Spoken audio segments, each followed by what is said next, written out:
Hi guys, I am here with daily use English speaking practice sentences.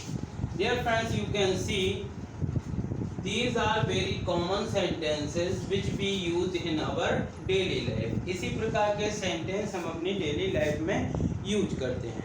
तो यदि इन sentences के through आप English सीखना चाहते हो तो प्लीज़ इसे सब्सक्राइब कीजिए तथा ज़्यादा से ज़्यादा लाइक और शेयर करिए. Our first sentence is I didn't know this all.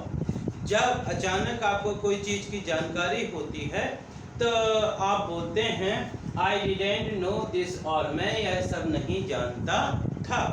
मैं यह सब नहीं जानता था तो इसको बोलेंगे I didn't know this all. और जब कोई चीज़ सुनने में अच्छी लगती है तो बोलते हैं It sounds good. यह सुनने में अच्छा लगता है. ड्यूरिंग द जर्नी, जब यात्रा के दौरान उन्होंने बोला कि मुझे सीट की कोई प्रॉब्लम नहीं, मुझे जल्दी भी पहुंचने की कोई जल्दी नहीं क्योंकि आई हैव रिजर्वेशन.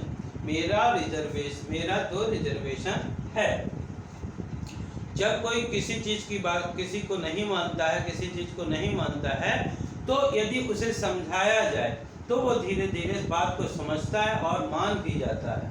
इसी को कहते हैं I persuaded him a lot.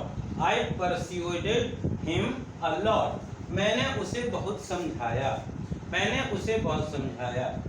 Then at last she agreed.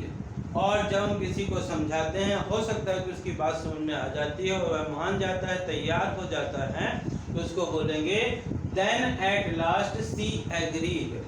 तब जाकर अंत में वह मानी या माना, कुछ भी कह सकते हैं आप. यहाँ पे सी की जगह ही कर सकते हैं.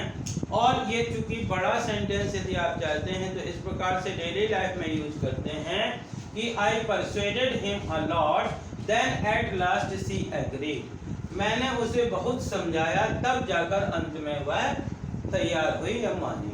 इस प्रकार से हम दो सेंटेंस को कंबाइन करके बड़ा सा सेंटेंस भी यूज कर सकते हैं. और जब किसी को कुछ प्राप्त होता है, मिलता है या उसको किसी चीज़ की सामने आती है तो जैसा उसने किया होता है वैसे उसके सामने चीज़ें आती हैं तो हम कहते हैं ही डिज़र्व्ड इट. वह इसी के लायक था. जब कभी कभार कोई व्यक्ति किसी का हाथ पकड़ लेता है और आप कहना चाहते हैं कि तुरंत उसका हाथ छोड़ो तो बोलते हैं लीव हर हैंड. उसका हाथ छोड़ो. और कभी कभार जो चीज़ आपको चाहिए होती है वही चीज़ आपके सामने आ जाती है तो आप तुरंत कहते हैं this is what I want. यही है जो मुझे चाहिए. और जब ग्रुप में कई लोग बोलते हैं मुझे इसकी जानकारी नहीं है और आप भी कहना चाहते हैं कि यह तो मैं भी नहीं जानता हूँ तो इसको इंग्लिश में बोलते हैं even I don't know it. यह तो मैं भी नहीं जानता हूँ.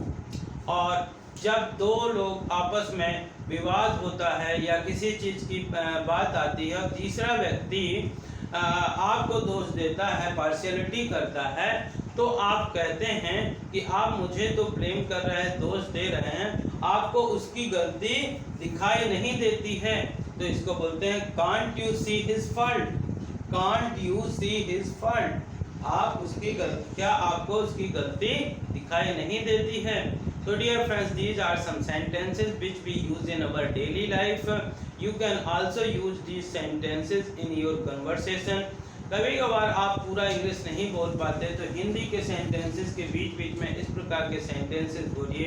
धीरे धीरे आप इसके हैबिचुअल हो जाएंगे. तो डियर फ्रेंड्स, आई होप कि आपको इस प्रकार के सेंटेंस ये पसंद आए होंगे. यदि पसंद आए हों तो इसे ज़्यादा से ज़्यादा लाइक करिए, शेयर करिए और यदि आप चैनल के लिए नए हैं तो प्लीज़ इसे सब्सक्राइब करिए, बेल आइकॉन को प्रेस करिए ताकि इस प्रकार की वीडियो आप तक पहुंच सकें. Thank you for watching.